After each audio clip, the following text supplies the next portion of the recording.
Ang stress ay ang nararamdaman ng katawan at isip natin kapag nahihirapan tayo sa buhay. Lahat tayo ay nakakaranas ng stress paminsan-minsan. Normal lang na ma-stress kapag marami tayong ginagawa. Pero kapag sobra ang stress, napapagod tayo, nalulungkot, o nagagalit. Mahalagang matutunan natin kung paano kontrolin ang stress para hindi nito kontrolin ang buhay natin. Kapag alam natin kung paano i-manage ang stress, mas kalmado at masaya tayo. Mas nakakapag-isip tayo ng maayos at mas nakagawa tayo ng magagandang desisyon.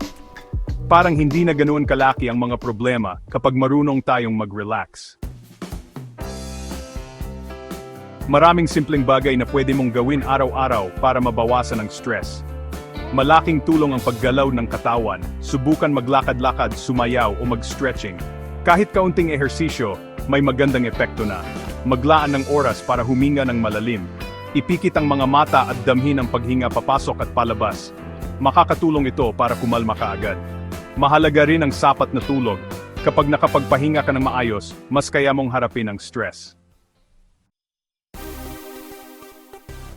Nakakagaan ng loob ang pakikipag-usap sa taong pinagkakatiwalaan mo kapag stress ka.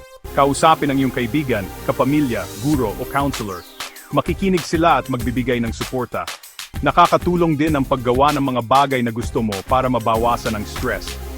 Maglaan ng oras para sa iyong mga hobbies, makinig ng musika, magbasa ng libro, o gumala sa kalikasan. Kapag naglaan ka ng oras para sa mga nakakapagpasaya sa iyo, nabibigyan mo ng pahinga ang isip mo mula sa stress. Tandaan, hindi ka nag-iisa. Lahat tayo ay nakaranas ng stress.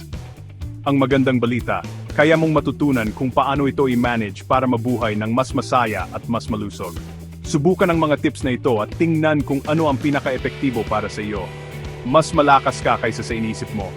Maniwala ka sa sarili mo at sa kakayahan mong harapin ang anumang pagsubok sa buhay.